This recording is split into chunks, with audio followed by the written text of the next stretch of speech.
Hi, I'm Kim Ouellette, and I'd like to welcome you to our ebook and learning session on helping children experiencing anxiety in the elementary classroom. In this ebook, we will have the opportunity to talk about the signs of anxiety and the teacher's role for helping all students in the classroom. In this module, we will be looking at four main areas. What is anxiety? What does anxiety look like in the classroom? What is the unique role of the classroom teacher, and what are some practical tools that can be used in the classroom? To begin this learning session, I'm going to be reading a picture book called The Kissing Hand by Audrey Penn. In the elementary classroom, it is very common to use these kind of tools to help introduce to children the concept of anxiety and other emotions and feelings in a very indirect and soothing way. In this particular book, a young raccoon is experiencing anxiety as he's going off to school. And his mom helps him find a solution that not only helps him, but that he is able to use to help someone else towards the end of the story.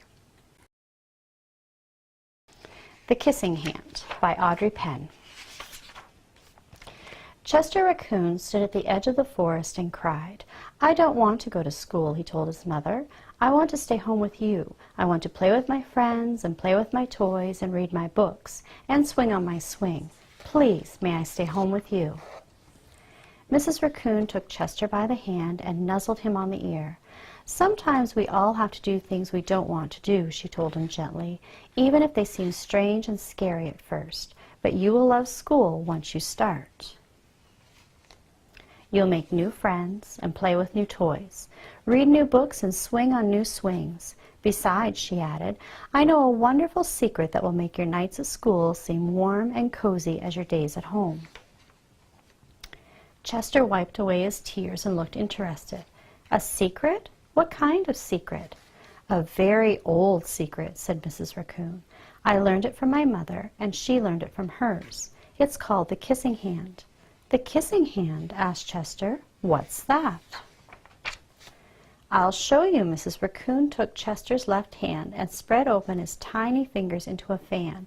Leaning forward, she kissed Chester right in the middle of his palm. Chester felt his mother's kiss rush from his hand, up his arm, and into his heart. Even his silky black mask tingled with the special warmth. Mrs. Raccoon smiled. "Now," she told Chester, "whenever you feel lonely and need a little loving from home, just press your hand to your cheek and think, 'Mummy loves you, Mummy loves you.' And that very kiss will jump to your face and fill you with toasty, warm thoughts." She took Chester's hand and carefully wrapped his fingers around the kiss. "Now, do be careful not to lose it," she teased him. "But don't worry. When you open your hand and wash your food, I promise the kiss will stick." Chester loved his kissing hand. Now he knew his mother's love would go with him wherever he went, even to school. That night, Chester stood in front of his school and looked thoughtful. Suddenly, he turned to his mother and grinned.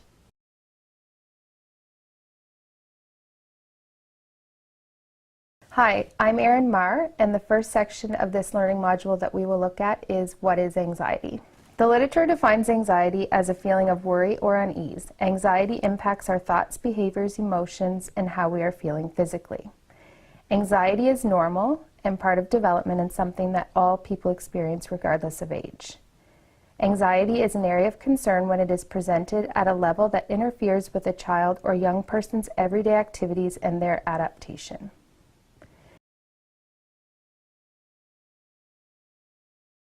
What does anxiety look like? We see signs of anxiety in children and young people in the way they express themselves behaviorally and emotionally. Their thoughts about themselves, others, and circumstances, as well as how they are feeling physically, may signal signs of anxiety. Some examples of what anxiety can look like include frequent bouts of tears, becoming easily frustrated, fear of new situations, physical complaints that are not attributed to health concerns, excessive worrying about homework or grades, frequent absence, refusal to join school activities, often spending time alone, having few friends or finding it very difficult to make friends, and declining grades or unable to work to expectations. Anxiety is a normal part of development. Both adults and children experience anxiety. When we meet new people or are faced with new situations, we all may experience a level of anxiety. In many instances, experiencing a heightened level of concern helps us take action and problem solve a situation so we can cope more effectively. On the other hand, when anxiety becomes more intense over longer periods of time, and when it interferes with our daily routines and relationships, anxiety becomes more of a concern for children, families, and educators. In the next section, we are going to consider what anxiety looks like in the classroom and the role of teachers in helping students.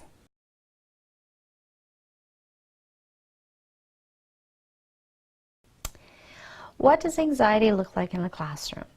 The squeaky wheel gets the grease theory is often enacted in the classroom.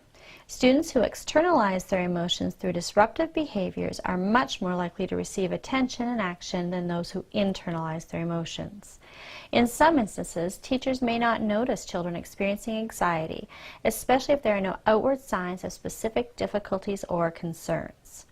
Students with anxiety may be withdrawn, shy, or may not draw attention to themselves or to the emotions that they are experiencing. On the other hand, students experiencing anxiety may externalize their emotions and refuse to complete specific tasks or activities.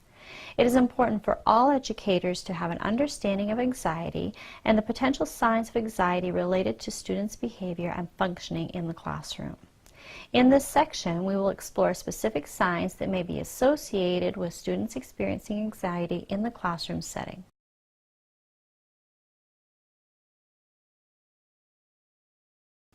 Signs of anxiety. In the classroom, there are three general areas where children may exhibit signs of anxiety: emotional and behavioral, academic, and communication and social skills. In emotional and behavioral signs, some may be being overly withdrawn, quiet, or not engaging in activities, refusal to complete specific tasks or appearing oppositional, low self-esteem, feeling of failure or worthlessness, experiencing feelings of low self-esteem, discouragement, and being overwhelmed, expressing worries or fears that interfere with friendships, school activities, work, or play.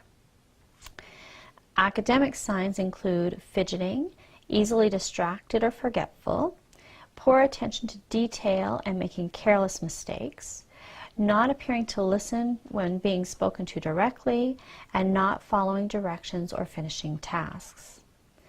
Communication and social skills signs may include spending most of their time alone, acting silly in a group to get attention, not really fitting in, appearing physically uncomfortable in specific settings or in specific activities.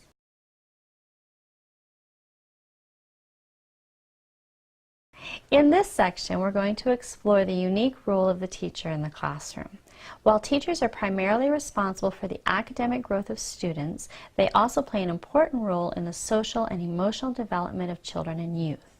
Teachers are often the first individuals to recognize when students are not adapting to their daily routines and relationships, and are often able to identify signs associated with heightened anxiety. Teachers play a key role in creating a safe and healthy environment where all students may learn skills and strategies to better cope, thrive, and succeed in their academic tasks and relationships.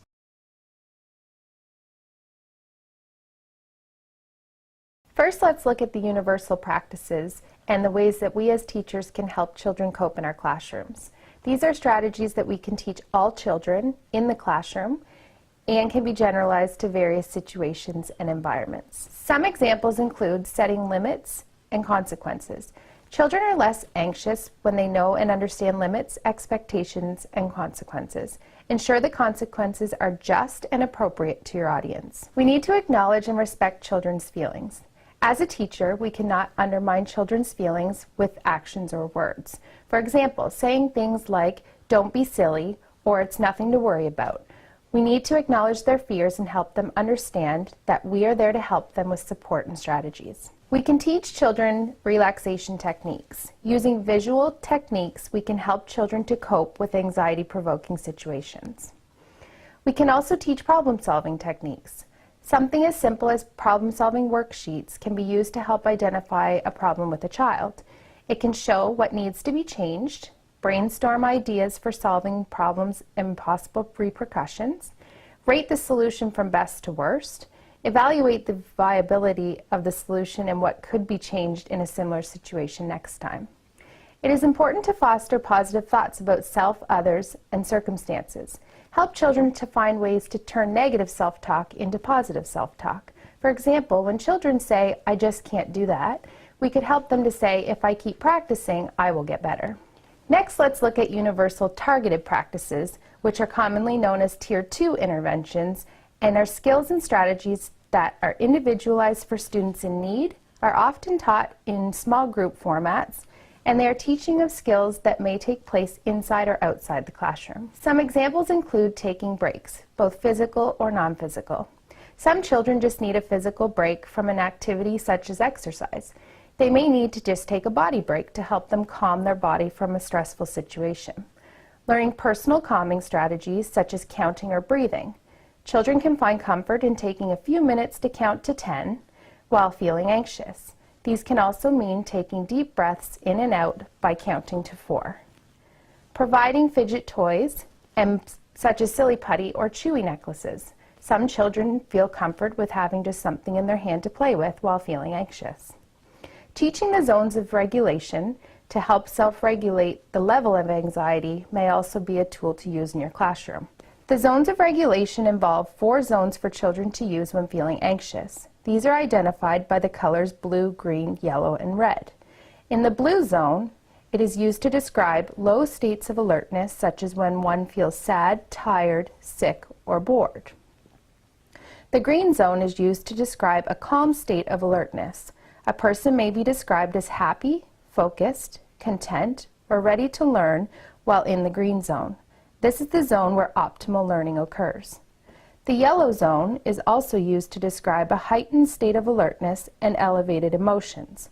However, one has some control when they are in the yellow zone. A person may experience stress, frustration, anxiety, excitement, silliness, the wiggles, or nervousness when in the yellow zone. The red zone is used to describe extremely heightened states of alertness and intense emotions. A person may be experiencing anger, rage, explosive behavior, devastation, or terror when in the red zone. A person is described as out of control in this zone. Breaking tasks into manageable units is also a way for us to help children cope with anxiety. If a child is showing signs of anxiety for a given task, try to assign that child a smaller task. Have them start with maybe 3 math questions instead of 6 and see how they make out. Providing opportunities of practice and rehearsal of tasks is very important for children with anxiety. Children who experience anxiety need ample opportunities to practice an assigned skill or task.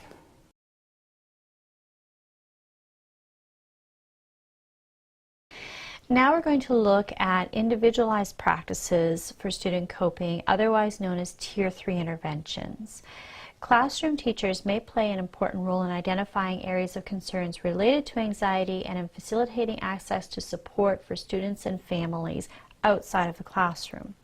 When such concerns are noted, consultation with student services personnel and communication with parents about perceived areas of concern is often the initial step. Students with specific anxiety concerns may also receive individualized support from student services or mental health service providers. Such professional helpers may include guidance counselors, educational support teachers, school psychologists, occupational therapists, mental health service providers. These individuals often work with children and youth and their families. Such efforts may also include working with homeroom teachers as part of the same support team to ensure that there is a consistent and collaborative approach to helping students within the home and school environments. The strategies we have provided in this module can be organized according to the pyramid of interventions. Each level of the pyramid represents an increased intensity of support for the student and their family. The first level involves our classroom practices for all students to help them cope and thrive within the classroom. The second level involves more specific approaches, such as small group work or individual support within the classroom setting. Finally, the third level of support involves not only educators, but also targeted professional support from student services personnel or mental health professionals who work individually with students and their families. With this level, the role of the teacher in the team is still an important consideration.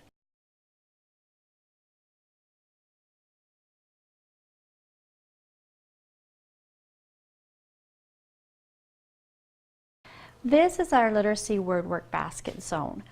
In this zone, the children know that they are going to be working on their words, spelling, sounds, reading, making words, taking words apart, all that deeper understanding of words. When we work on these baskets, the children also know that they are going to be working with a specific group or team in their classroom. This is consistent. They stay with this group or team for several weeks at a time. They work through the baskets at least 2 times, building their confidence and their knowledge of the items in the basket. This helps to reduce anxiety in this learning environment because the children know what is in the baskets, who they are working with, and approximately how long we're going to be doing it every day.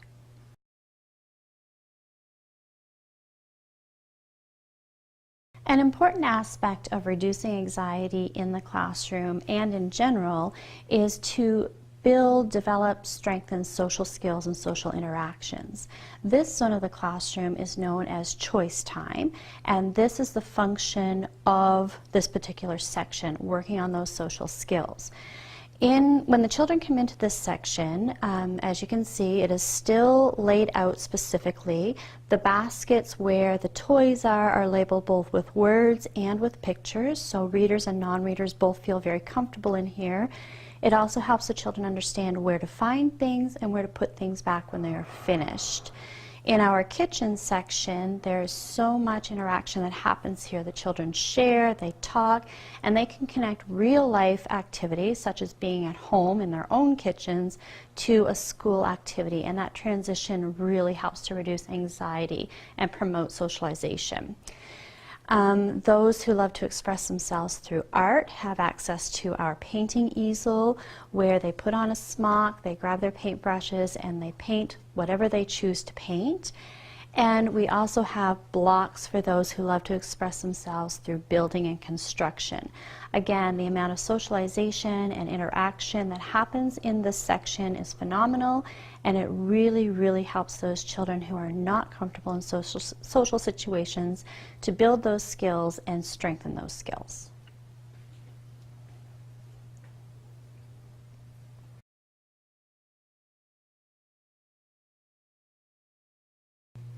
This particular zone of the classroom is known as our reading zone. And in this zone, the expectation is that the children are reading and that the volume in the classroom is a little bit quieter, which works out really well for those children who get anxious when there's more volume in the classroom. To start off with, we have our individualized reading program with colored clips, and each clip has a purpose. Green means that the children are reading the book for the very first time. Yellow means they've read it once already at least and need to read it 1 or 2 more times. And if there is a red clip, it means the child has successfully read the book and is ready for a new book. This way, when the children come into this zone of the classroom, they know at a glance what the expectation is for their reading that day. As well, right beside it, we have our workstations chart. This chart identifies the groups, not just for reading, but also for our literacy baskets. Again, the children know every day who they're working with. The groups only change a few times a year, and it helps the children to build that confidence and comfort level within their working groups. Next, we move into our bins. The orange bins on the top of the shelf are for the children who have finished reading their pocketbooks and are waiting for the next section of our day. They work with their groups from one of the bins on the shelf. They take it to the working zone and participate in the activities within the bin. The white bins on the shelves are our classroom library. Again, these bins, like the ones in our choice time, are labeled with both words and pictures. In this case, the pictures are colored duct tape. The tape on the bin matches the tape on the books within the bin. It allows the children and the adults quickly in the classroom to identify the topic or genre in the bin. It helps with cleaning up so the children know where to put the books back and that sort of thing. Finally, we have our reading boat. This is a favorite spot in the classroom. 2 children are allowed in the boat at one time. It's a quiet zone. They can read or talk quietly. Sometimes they just like to sit and snuggle and chat about their day. There are 2 sailor hats, so that way the children know that the boat is in use because the sailor hats are not hanging on the sail. And the children also find this very soothing and relaxing because it is a quiet zone, it's a safe zone, and children tend to like small, quiet areas when they are feeling anxious, and it helps to calm them down and reduce that anxiety.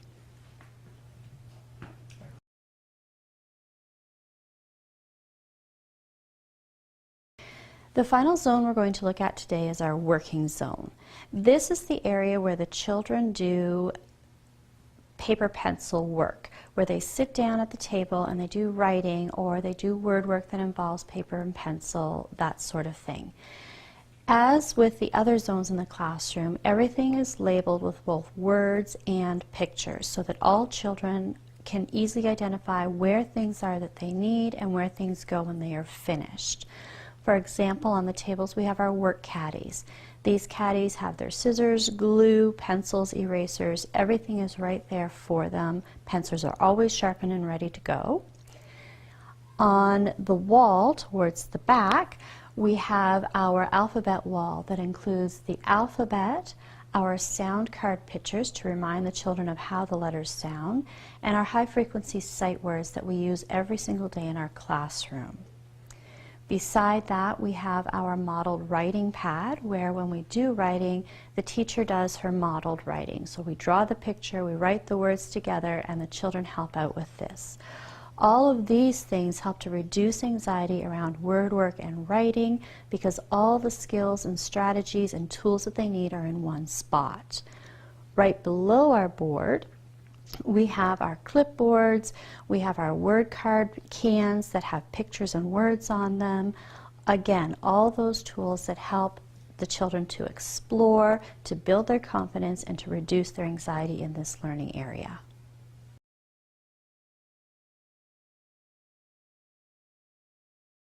Classroom organization is key for universal reduction of anxiety in the classroom. However, you're still going to have some children that their anxiety does not subside just based on organization and routine. For these children, there are different options that you can use to help them learn self-soothing strategies to reduce their anxiety when they're having a rather difficult time. For younger children, what we like to use is something called a comfort box. In this case, it's just a fun little box with a happy face on it to remind you that it's a happy thing. And within the comfort box, there are items that help the child to self-soothe and feel better in the classroom.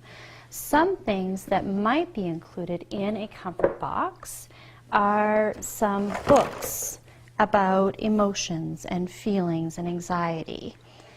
Some sensory items such as soft squishy toys, something that's a little more textured. Play-Doh is a great thing to have in the comfort box.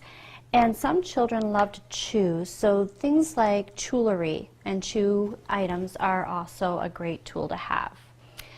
Fidget toys such as a Rubik's Cube or perhaps a rubber bracelet that the children can feel and squeeze and manipulate and fidget with.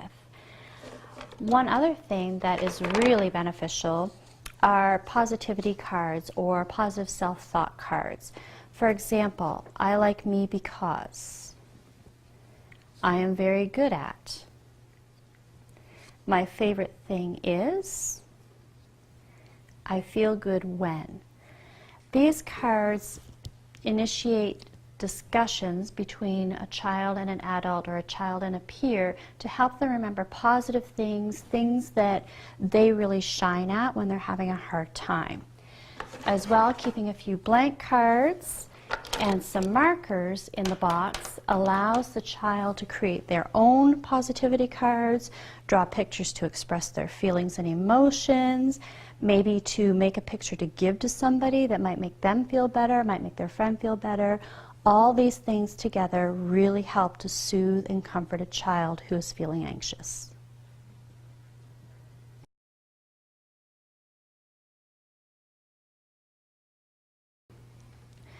Older children, such as middle school and high school, also benefit from a comfort box. However, not the same kind that we would use for a child in elementary school.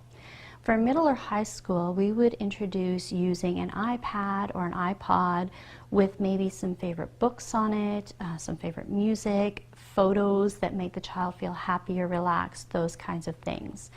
As well, there are different apps that can be used, one of which is called MindShift, which we really like.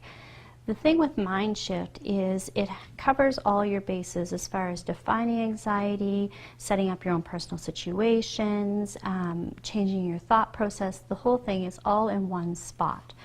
So for example, on identifying anxiety, if we click on Anxiety 101, there's actually questions. What is anxiety? What is going on when I'm anxious? The anxiety triangle. And when you choose the arrow off to the side, it defines it very clearly and in user-friendly language. When we go back to our home page, My Situations, students can actually create in writing their own situations, how they're feeling, what might be causing those feelings, and what they can do to calm themselves down. They would do this probably when they are not feeling anxious, so that when they are feeling anxious, they can look back on it and say, oh yes, this is what I can do, this is what makes me feel better. There's checklist that allows you to go through and say, yes, I have a racing heart, yes, I have tightness in my chest, however, I'm not feeling any of the other things. So am I really anxious, or am I just a little bit edgy? And you can really identify not only how you're feeling, but what you can do to help get yourself back on track and the level of anxiety you are experiencing. And one of the other things that is really nice in here is thinking right. So this is all about how you can manage your worry, how you can cope with test anxiety, facing performance anxiety, all those things to help you turn those negative thoughts, such as I cannot do this, I'm terrible at this, into a positive thought such as, yes, this is hard, but if I work really hard and practice a lot, I can get better. There are many tools that can be used in the classroom. One technique that can be beneficial for children is breathing exercises. For younger children, a calm breathing technique can be used. To do this, have the child take a slow breath in through the nose over the duration of 4 seconds. The child will hold their breath for 1 to 2 seconds, then exhale slowly through the mouth over the duration of 4 more seconds. Wait 2 to 3 seconds before taking another breath. Repeat this activity for at least 5 to 10 breaths until the child is calm. For older children, a belly breathing technique can be used. To do this, have the child inhale slowly for a duration of 4 seconds through the nose. Have the child envision blowing a balloon up inside their belly, intending that the balloon will deflate when inhaling. Wait for 2 seconds and exhale, imagining the balloon deflating and the belly flattening. Wait for another 2 to 3 seconds and repeat for 5 to 10 breaths until the child is calm. At the beginning of our video session, we started reading The Kissing Hand, and Chester was experiencing anxiety about going to school, and his mom was giving him a tool, the kiss in his palm, to help him through this anxiety. Now we're going to conclude the story, and you can see what Chester does with his anxiety tool.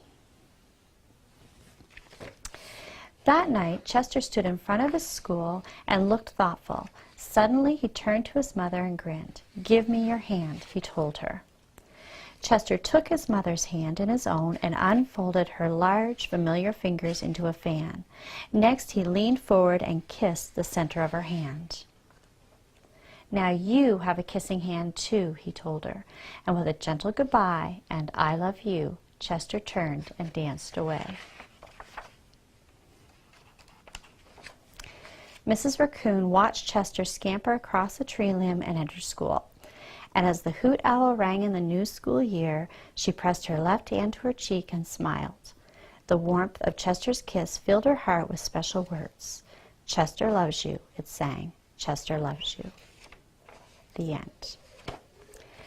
In this book, it's important to note that Chester was presented with the anxiety, but as we finish the book, we discover his mom was also experiencing anxiety. So not only did his mom help Chester, but Chester was able to help his mom. It's very important to understand that children are aware of our anxieties as well as their own, and it's important to have the dialogue and the communication between the adult and the child, making anxiety not necessarily a positive experience, but more positive than negative. We hope that you have enjoyed our module and that you will find the tools presented in it practical and easily adaptable to your classroom and for your students who may be experiencing anxiety in the classroom. Thank you.